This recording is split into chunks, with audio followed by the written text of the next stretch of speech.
Selamat datang kembali di Jarvin 36 Channel.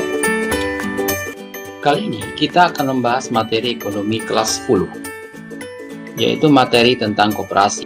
Kalau kita lihat, simbol dari koperasi terjadi 3 perubahan, yaitu dari tahun 1947 sampai tahun 2012, kemudian tahun 2012 sampai tahun 2015, kemudian diganti lagi tahun 2015 sampai sekarang. Dari tahun 2012, simbol koperasi mengalami pergantian karena dipakainya Undang-Undang Koperasi Nomor 17 Tahun 2012. Tapi setelah Undang-Undang Nomor 17 Tahun 2012 dibatalkan oleh Mahkamah Konstitusi, maka simbol koperasi ini kembali lagi seperti semula, yaitu berlaku 2015 sampai dengan sekarang. Jadi yang akan kita bahas yaitu mengenai pengertian dari koperasi, kemudian jenis dan peran koperasi, selanjutnya ada prosedur pendirian koperasi, serta pengelolaan koperasi.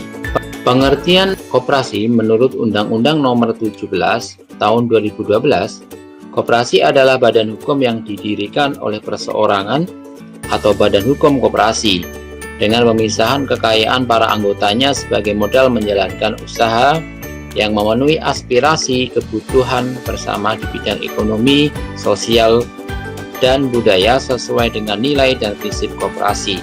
Pengertian menurut Undang-Undang Nomor 17 Tahun 2012 ini sudah tidak berlaku lagi dikarenakan menurut Undang-Undang Nomor 17 ini tidak sesuai dengan asas kekeluargaan dan perkoperasian Indonesia.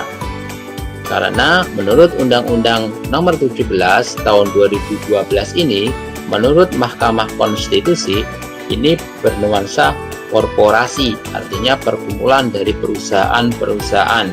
Bahkan di dalam sidangnya, Mahkamah Konstitusi ini membatalkan seluruh materi muatan yang ada di Undang-Undang Nomor 17 Tahun 2012. Selain berjiwa korporasi, Undang-Undang Perkoperasian ini menghilangkan asas kekeluargaan dan kegotong royongan yang menjadi ciri khas di dalam koperasi. Sehingga setelah dibatalkan Undang-Undang Nomor 17 Tahun 2012 tentang perkoperasian tadi, maka berlakunya kembali Undang-Undang RI Nomor 25 Tahun 1992. Ini adalah koperasi merupakan badan hukum beranggotakan orang seorang atau badan hukum dengan berlandaskan kegiatannya berdasarkan prinsip koperasi sekaligus sebagai gerakan ekonomi rakyat yang berdasarkan atas asas Pancasila. Kita ketahui bahwa perkoperasian di Indonesia ini mempunyai landasan ideal juga, yaitu Pancasila. Jadi Pancasila sebagai pandangan hidup bangsa ini memberikan pedoman dalam pembentukan sumber hukum yang berlaku di Indonesia. Pengamalan Pancasila sebagai landasan koperasi Indonesia dapat diterapkan di setiap kegiatan usaha koperasi. Kemudian, landasan struktural adalah Undang-Undang Dasar 1945. Landasan koperasi ini terdapat di dalam pasal 33 ayat 1 yang berbunyi perekonomian disusun sebagai usaha bersama berdasarkan atas asas kekeluargaan. Dan landasan operasionalnya perkoperasian di Indonesia adalah Undang-Undang Republik Indonesia Nomor 25 Tahun 1992. Selanjutnya adalah jenis-jenis koperasi. Jenis koperasi di sini dibedakan menjadi 4. Yang pertama, ada koperasi konsumsi, yaitu koperasi yang kegiatannya menyediakan barang-barang konsumsi yang dibutuhkan oleh anggotanya.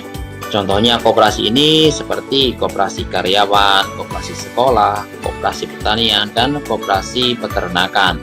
Selanjutnya adalah koperasi produksi, yaitu koperasi dengan kegiatan utamanya ini melakukan pengolahan bahan baku menjadi bahan setengah jadi ataupun barang jadi. Contohnya koperasi produksi pertambangan, kemudian koperasi industri. Selanjutnya koperasi serba usaha. Koperasi serba usaha di sini memiliki fokus kegiatannya. Selanjutnya koperasi serba usaha, yaitu koperasi yang memiliki fokus kegiatannya lebih dari satu layanan, seperti penyedia kebutuhan anggota, kemudian pemasaran produk anggota, pemberian layanan simpanan, kemudian layanan yang bertujuan untuk menyejahterakan anggota dan masyarakatnya. Misalnya koperasi yang ada di pedesaan atau yang disebut sebagai KUD. Fungsi dan peran koperasi berdasarkan pasal 4 Undang-Undang RI nomor 25 tahun 1992. Yang pertama, membangun mengembangkan potensi kemampuan ekonomi anggota pada khususnya dan masyarakat pada umumnya untuk meningkatkan kesejahteraan ekonomi dan sosialnya. Yang kedua, berperan serta aktif dalam upaya mempertinggi kualitas kehidupan manusia dan masyarakat. Yang ketiga, memperkokoh perekonomian rakyat sebagai dasar kekuatan ketahanan perekonomian nasional dengan koperasi sebagai soko gurunya. Yang keempat, berusaha mewujudkan dan mengembangkan perekonomian nasional yang merupakan usaha bersama berdasarkan atas asas kekeluargaan dan demokrasi ekonomi. Di dalam pendirian sebuah koperasi memiliki prosedur dalam pendiriannya. Antara lain adalah pendirian koperasi ini dimulai dengan rapat pendirian yang dihadiri oleh para pendirinya. Selanjutnya rapat tersebut dihadiri paling sedikit 20 orang untuk pendirian koperasi primer dan 3 badan hukum koperasi yang diwakili oleh pengurus atau anggota yang diberi kuasa untuk pendirian koperasi sekunder. Kemudian dalam rapat ini dibahas pokok materi rancangan anggaran dasar koperasinya yang akan dibentuk, meliputi yang isinya adalah nama koperasinya apa, kemudian nama pendirinya, alamat tetap atau tempat kedudukan koperasi, kemudian jenis koperasi, kemudian jangka waktu berdiri, kemudian maksud dan tujuan, kemudian keanggotaan koperasi, selanjutnya perangkat organisasi koperasi, kemudian modal koperasi, kemudian besarnya jumlah setoran simpanan pokok dan simpanan wajib, kemudian bidang kegiatan usaha koperasinya apa, kemudian pengelolaannya bagaimana, kemudian pembagian dari SHU atau sisa hasil usaha koperasi, kemudian perubahan anggaran dasarnya, kemudian ketentuan mengenai pembubaran dan penyelesaiannya, serta hilangnya status badan hukum. Kemudian ada sanksinya, dan terakhir adalah peraturan khusus mengenai koperasi yang akan didirikan. Itu adalah prosedur-prosedur dalam pendirian koperasi secara umumnya. Selanjutnya adalah perangkat dari koperasi. Perangkat koperasi ini terdiri dari 4. Yang pertama ada rapat anggota. Rapat anggota ini merupakan pemegang kekuasaan tertinggi dalam koperasi. Keputusan-keputusan penting dalam koperasi seperti pemilihan pengurus, pembagian SHU, penetapan dana cadangan diambil pada saat rapat anggota ini. Kemudian pengurus. Untuk menjalankan koperasi diperlukan beberapa orang yang bertanggung jawab untuk melakukannya. Jadi orang-orang ini disebut sebagai pengurus dan bertugasnya menjalankan koperasi secara umum. Pengurus ini biasanya dipilih melalui rapat anggota yang memiliki masa jabatannya. Pengurus ini adalah 5 tahun. Kemudian perangkat selanjutnya adalah pengawas. Pengawas dalam koperasi bertujuan ini untuk mencegah kecurangan dalam pengelolaan koperasi. Kemudian kinerja pengurus akan diawasi oleh pengawas setiap tahunnya. Pengawas melakukan audit atas kondisi manajerial, kemudian kondisi finansial atau keuangan, serta kondisi fisik atau inventaris koperasi. Pengawas juga melaporkan hasil kinerja dari pengurus. Dan yang terakhir adalah pengelola. Kalau pengurus bertugas menjalankan koperasi secara umum, sedangkan pengelola bertugas menjalankan usaha koperasi sesuai arahan dari pengelola. Sering juga disebut sebagai manajer.